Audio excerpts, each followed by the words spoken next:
Welcome to this explainer. Look, today we're not just flipping through standard corporate safety guidelines. No, we are exploring the actual anatomy of a disaster.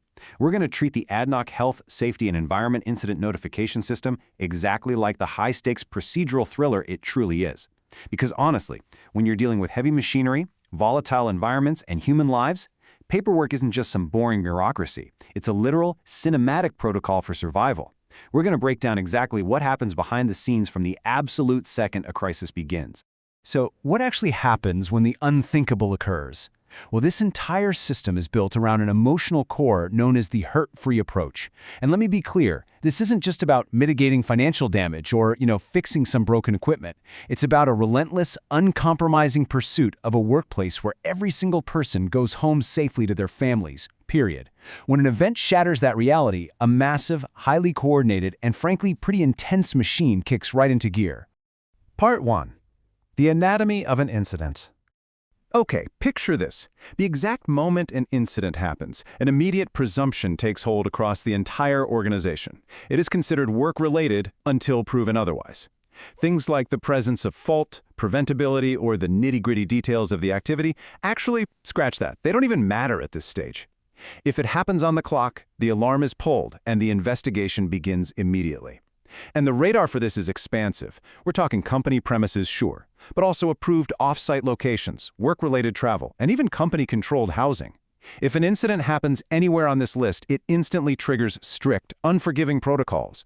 There really is no escaping the radar. Part 2. The race against time. The second the dust settles and the initial emergency response secures the area, a relentless countdown begins. 2 hours. You literally have 2 hours. For high-severity incidents, think fatalities, major environmental spills, fires inside process facilities, or a loss of well control, the incident owner must make an immediate verbal notification to ADNOC within exactly 2 hours. Just put yourself in their shoes for a second. Think about the adrenaline, the absolute chaos of securing a highly dangerous site, all while needing to quickly synthesize exactly what went wrong so you can alert the highest levels of command. The pressure there is immense. But the countdown doesn't stop. 24 hours. Within one single day, a formal preliminary incident notification has to be submitted. We're not talking about a quick, panicked phone call to the control room anymore. This is a fully documented report. It locks in the initial facts, the assumed severity, and all the primary details of the event. The adrenaline might still be pumping, but now, the forensic lens is snapping into focus, and the hard data is going on the record. Section 3. Decoding incident severity. Now, to understand why that clock is ticking so insanely fast and who needs to be alerted, we have to decode the event itself, because not all incidents are treated equally. The incident owner basically has to act like a battlefield triage doctor, using this 6-level risk matrix to determine the scale, cost, and manpower of the corporate response. Levels 1 and 2 are notable or minor, meaning they require internal recording and investigation by the site owner. But the second you cross into Severity 3, the serious category, that unleashes mandatory corporate reporting. Hit Level 4, major, and you are literally presenting the incident directly to the executive leadership team. Hit 5 or 6, catastrophic or disastrous, and mandatory roadshows are initiated across the entire company group to brutally share the lessons learned. And this brings us to something really intense. It forces us to look at the ghosts of what could have been. On the left, we've got actual severity. That's the exact physical, environmental, or reputational damage that happened in reality. But on the right, potential severity. If an event has a potential severity of 4 or higher, it's classed as a high potential event, or HIPPO. It asks a terrifying question. What was the absolute worst-case scenario if the last remaining safety barriers had completely failed? Listen, even if no one was actually hurt, a HIPPO is investigated with the exact same intensity as a major disaster. Part 4. The forensic investigation. All right, so the immediate emergency is over. The literal fires are out. Now what? Well, a formal terms of reference is signed, and an independent investigation team is deployed to sift through the wreckage, whether that's physical wreckage or systematic failure. They follow a super rigorous, 4-step methodology to piece together this shattered timeline. Step 1. Collect facts. They look at people, positions, parts, and papers, securing the physical evidence and witness statements fast before memories start to fade. Step 2. Determine the exact sequence of events leading up to the crisis. Step 3. Identify both the immediate and root causes. And finally, step 4, develop actionable recommendations so this specific scenario never, ever repeats itself. Now, all of this meticulous forensic work, it's completely bound by that relentless ticking clock we talked about earlier.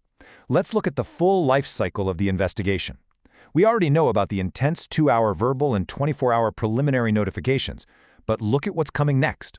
By day 7, a preliminary investigation report and an urgent HSE flash absolutely must be issued. And by day 40, the comprehensive final investigation report is due. The timeline is relentless for a reason. Delaying the truth literally means risking another disaster. Part 5. Uncovering the root causes. Look, finding the real truth means you have to look way past the obvious spark that ignited the flame. Investigators have to push past the surface-level errors to uncover the underlying systemic failure that allowed the error to happen in the very first place.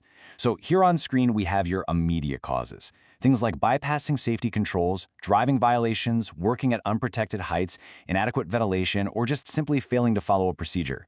These are the unsafe acts and conditions that acted as the spark at the exact moment of the disaster. They're the how, but they are definitely not the why. To find that why, we really have to unmask the true villain of the story here, the root cause. This is defined as the underlying organizational, personal, or job factors that permitted those immediate causes to exist at all. I mean, was the training inadequate? Did management systems totally fail? Was there poor leadership? Or maybe a workplace culture that subtly encouraged people to take shortcuts? Look, defeating the immediate cause only fixes a symptom. Finding and defeating the root cause is literally the only way to cure the disease and prevent a sequel. Part 6. Resolution, learning, and adapting.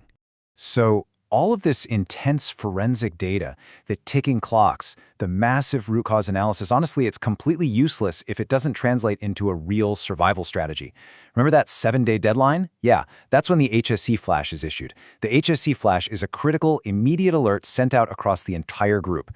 Because think about it, when a serious gap in the system, a completely failed safety barrier, or a dangerously faulty piece of equipment is discovered, you absolutely do not wait 40 days for the final report to warn people. No way.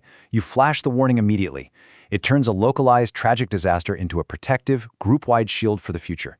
It actively saves lives in real time. So I leave you with this. How will you apply the hurt-free approach to ensure everyone goes home safely? Because at the end of the day, this entire manual, these incredibly strict hours and deadlines, they aren't just about corporate compliance. They're about forging a culture of absolute hypervigilance. It's about recognizing that every single protocol written here was drafted in the hard-learned lessons of the past. So take these lessons, apply them fiercely to your environment, and let's make sure the unthinkable stays exactly that, unthinkable. Thanks so much for joining me on this high-stakes journey through the explainer.